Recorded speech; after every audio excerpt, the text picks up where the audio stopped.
ప్రస్తుతం తెలుగు ప్రేక్షకుల నోట మహావతార్ నరసింహ సినిమా గురించే ఎక్కువగా వినిపిస్తోంది. సనాతన ధర్మాన్ని పరీక్షించాలి అనే మెసేజ్ తో వచ్చిన ఈ యానిమేటెడ్ పాన్ ఇండియా మూవీకి ప్రేక్షకుల నుండి భారీ స్పందన వస్తోంది. విడుదలైన 10 రోజులు దాటిన థియేటర్లు ఇంకా హౌస్ఫుల్ అవుతున్నాయి. ఈ సినిమా ఇప్పటికే 100 కోట్ల క్లబ్లో చేరిపోయింది. భాగవతం మహాభారతం కాన్సెప్ట్ ఆధారంగా యానిమేషన్ పాత్రలతో తెరకెక్కిన ఈ సినిమా చిన్నపిల్లలకే కాదు అన్ని వయసుల ప్రేక్షకులను కనెక్ట్ అయ్యింది. సాధారణంగా యానిమేటెడ్ సినిమాలకు ఆదరణ చూపించి కథ ఎమోషన్ బాగా పండటంతో ప్రేక్షకులు పూర్తిగా కనెక్ట్ అయ్యారు. 2.5 గంటల పాటు బోర్ కొట్టకుండా కథని చక్కగా చెప్పారు. ఇప్పుడు ఇదే అంచనాలు వచ్చే 3 సినిమాలపైన ఉన్నాయి. ఒకటి అఖండ 2.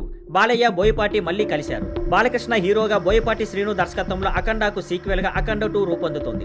ఈ సినిమా కూడా శివుడి కాన్సెప్ట్ ఆధారంగా సాగుతుంది. బాలయ్య పాత్రను బోయపాటి మళ్లీ పవర్ఫుల్ గా డిజైన్ చేస్తున్నారు. అఖండ సినిమాతో బాలయ్య నార్త్ ఆడియన్స్ కి కూడా బాగా కనెక్ట్ అయిన సంగతి తెలిసిందే. అందుకే ఈసారి ఉత్తరాదిని కూడా భారీ అంచనాలు ఉన్నాయి. 2 కాంతారా 2. రిషబ్ శెట్టి మళ్లీ హిట్ ఇస్తాడా? రిషబ్ శెట్టి స్వీయ దర్శకత్వంలో తెరకెక్కుతున్న కాంతారా 2లో కూడా హిందూ దేవతల భూతకోలం, దైవ నృత్యం వంటి పౌరాణిక అంశాలు ఉంటాయి. రిషబ్ శెట్టి కొత్త ఆహార్యాల్లో కనిపించనున్నట్లు వార్తలు వస్తుండటంతో ఆయన పాత్రపై కథపై ఆసక్తి పెరుగుతోంది. 3 రామాయణ. బాలీవుడ్ లో నితేష్ తివారీ భారీ ప్రాజెక్టు. నితేష్ తివారీ దర్శకత్వంలో బాలీవుడ్ లో రూపొందుతున్న రామాయణ కూడా భారీ అంచనాలతో తెరపైకి రాబోతుంది. రామాయణం గురించి అందరికీ తెలుసు, కానీ ఈ జనరేషన్ యువతకు అదే కథను నూతనంగా ఎలా చూపిస్తారు, పాత్రలను ఎలా డిజైన్ చేస్తారు అనేది హాట్ టాపిక్ గా మారింది. ఈ 3 సినిమాలు కూడా హిందూ ధర్మాన్ని కేంద్రంగా తీసుకుని రూపొందుతున్నాయి. మహావతార్ విజయంతో ఈ తరహా చిత్రాలపై ఆసక్తి పెరిగింది. ఇప్పటికే సోషల్ మీడియాలో ఇవి ట్రెండింగ్ లో ఉన్నాయి. ప్రేక్షకులంతా చర్చించుకుంటున్నారు. ఈ 3 చిత్రాలు 2025, 2026లో విడుదల కానున్నాయి. మరి మహావతార్ ట్రెండ్ ను ఈ సినిమాలు కూడా కొనసాగిస్తాయా